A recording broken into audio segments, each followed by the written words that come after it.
A blessed day, everyone, and welcome back to the 2020 online and self-guided PFA module. We are now on the last module of this PFA modules. Module number 4, Identifying Sources of Threats. It can be found on PFA module page 35. Rationale. The aim of this module is to encourage the students to revisit their strengths in order to support their self-efficacy to deal with their situation. In order to encourage a hopeful outlook, the module serves to reinforce students' sources of support and internal and external resources. Objectives: to identify the personal, social, and emotional sources of strengths during and in aftermath of a disaster or a stressful situation. To identify their internal and external sources of strength. Review. Does anyone remember what the 3 previous sessions were about?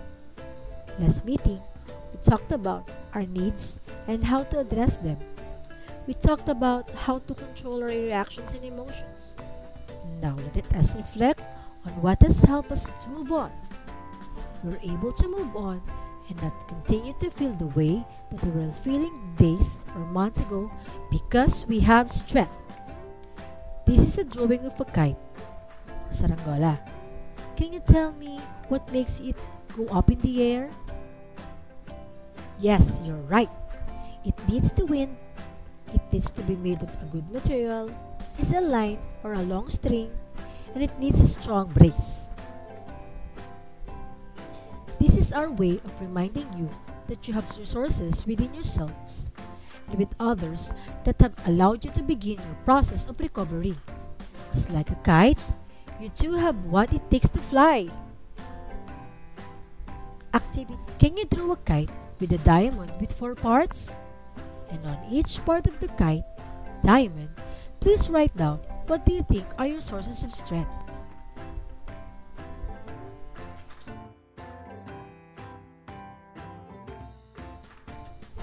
Analysis. What have you realized about each other after the group sharing? What have you realized about yourself? Do you have common resources of strengths? Abstraction. How are you similar to the kite? Can you think of other objects that can be a symbol for your many sources of strengths? Can you share your thoughts? Application. The next time you feel weak, what can you focus on in order to remind yourself that you have a number of sources of strength?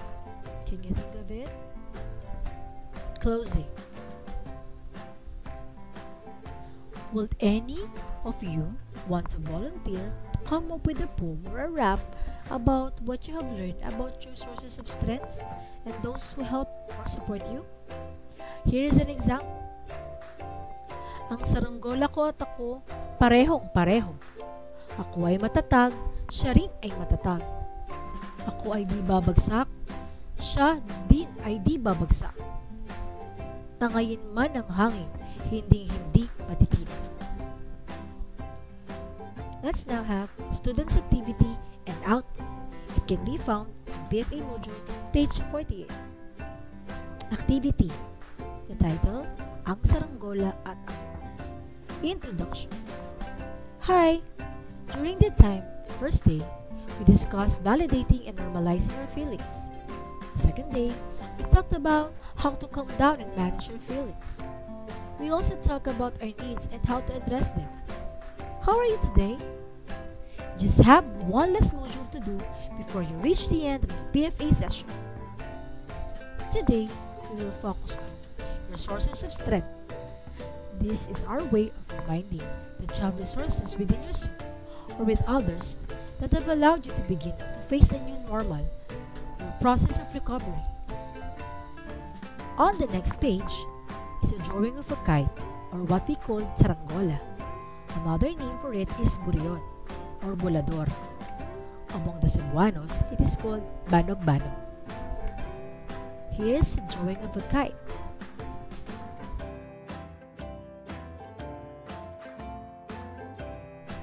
Can you tell me what makes it go up in the air? You're right. It needs the wind to go up in the air. What can make it strong enough not to break with the air? It needs a strong brace. It needs good material. It needs a line or a long string.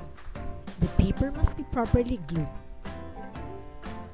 Just like a kite, you too have what it takes to fly. On each part of the kite's diamond, kindly write down what you think are your sources of strength. What makes you strong despite what you have gone through during the past few months or pandemic? An example will be ang pagiging matatag or buwang loob. It can also be masayahin at may tiwala sa sarili. So here's an example. My strength. Can you also identify the following? What or who acts like the wind for you? Who provides you with support? Who or what helps you soar? The other areas outside the kite, write down the names of these people or things that act like the wind for you. Here's an example.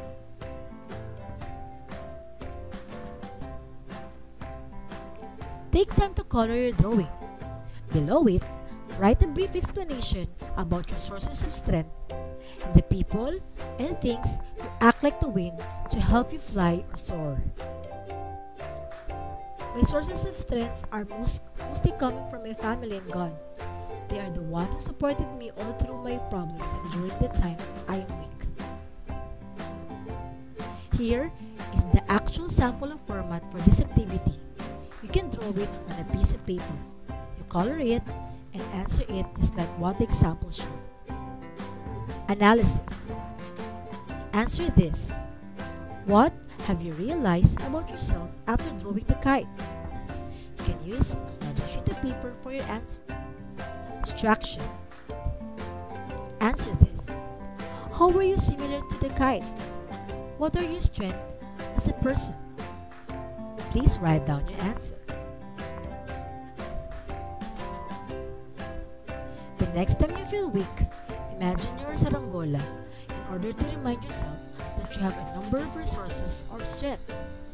Finally, can you write a poem with 1 stanza and 4 lines, isang saklong na may 4 na linya o taludtod na tula about your sources of strength? Here's my example. Ang saranggola ko at ako, parehong-pareho. Ako ay matatag, siya rin ay matatag. Ako ay di babagsak, siya din ay di babagsak. Tangayin man ang hangin, hindi matitinag. You can think of your own poem like this one, and you can write it on a piece of paper. Closing. Facing the mirror, read and recite out loud the poem you have written about your sources of strength. Come on, you do it. You get a copy of the poem that you finish, face the mirror, and recite it there. That's all for the last module of the 2020 online and self-guided module of PFA modules.